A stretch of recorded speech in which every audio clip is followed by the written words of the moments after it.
নমস্কার বন্ধুরা, Paschimbanga voter verification নিয়ে কিন্তু আজ একটি বিশাল বড় আপডেট নিয়ে এসেছি।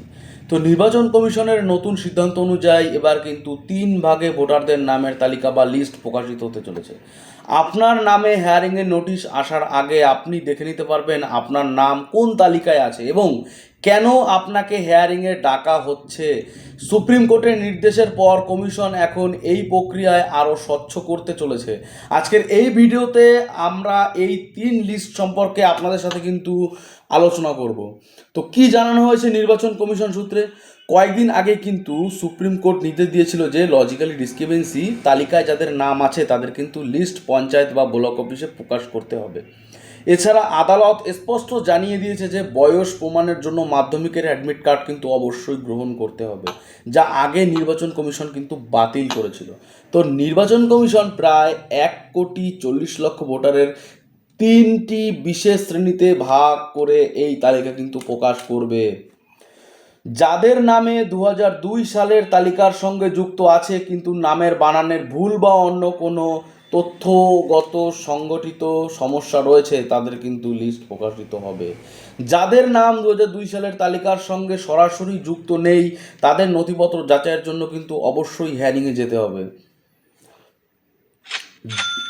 যারা বাবা মা ঠাকুরদার নামের যে লিঙ্কেজের দিয়েছেন, যে আপনারা ফর্ম ফিল আপ করেছেন কিন্তু বয়সের বড় ধরনের অসঙ্গতি রয়েছে, যেমন বাবা ও ছেলের বয়সের পার্থক্য 15 বছর এর কম, তাদের এই তালিকায় কিন্তু রাখা হয়েছে। এই তালিকাগুলো আপনার জেলা শাসক বা ইআরও দপ্তরে কিন্তু পৌঁছে গেছে। তো কমিশনের চূড়ান্ত নির্দেশ পেলেই তা কিন্তু গ্রাম পঞ্চায়েত অফিসে বা বিডিও অফিসে টাঙিয়ে দেওয়া হবে। অনলাইন পদ্ধতিতে এলে অমিল অবশ্যই আপনাদের জানিয়ে দেবে। আগেভাগে লিস্ট নাম দেখে নিলে আপনি আপনার প্রয়োজনীয় নথিপত্রগুলি হেয়ারিংয়ের জন্য কিন্তু তৈরি রাখতে পারবেন। তো এই যে নির্দেশ, এতে কিন্তু সাধারণ মানুষের খুবই উপকৃত হতে চলেছে। যাদের এরকম সমস্যা আগে ভাগে কিন্তু তারা কিন্তু তাদের হেয়ারিং নোটিশ আসলেই পরেই কিন্তু তারা লিস্ট টানালে পরে কিন্তু তারা দেখে নিতে পারবে যে তাদের কী কী ডকুমেন্টসের সমস্যা আছে কি না আছে, সব কিছু কিন্তু তারা আগে থাকেই জোগাড় করে কিন্তু রাখতে পারবে হেয়ারিংয়ে যাওয়ার জন্য। তো 1,40,00,000 মানুষের কিন্তু হেয়ারিং এবং ডকুমেন্টের ভেরিফিকেশন করা কিন্তু সহজ কথা নয়। তাই কমিশন আশঙ্কা করেছে যে এই হেয়ারিংয়ের শেষ তারিখ কিন্তু 14 ফেব্রুয়ারি চূড়ান্ত ভোটার তালিকা প্রকাশের যে দিনক্ষণ ছিল তা কিন্তু সুপ্রিম কোর্টের নির্দেশের কারণে কিছুটা পিছিয়ে যেতে পারে। তো প্রক্রিয়াটি নিখুঁত করার জন্য কিন্তু বাড়তি সময়ের প্রয়োজন কিন্তু হতে পারে। তো তাই বন্ধুরা, যাদের নামে নোটিশ এসেছে বা আসেনি উভয় কিন্তু এই লিস্টগুলো একবার দেখে নেবেন।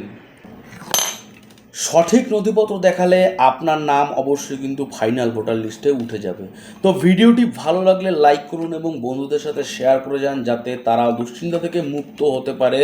পরবর্তী আপডেটের জন্য আমাদের চ্যানেলটিকে সাবস্ক্রাইব করে রাখুন এবং বেল আইকনটি প্রেস করে রাখুন, যাতে কোনো রকম আপডেট আপনার মিস না হয়।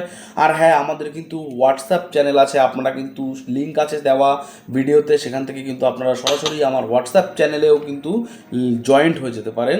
তো বন্ধুরা, সবাই ভালো থাকবেন, সুস্থ থাকবেন। আবারও কিন্তু দেখা হবে পরবর্তী কোনো আপডেট নিয়ে।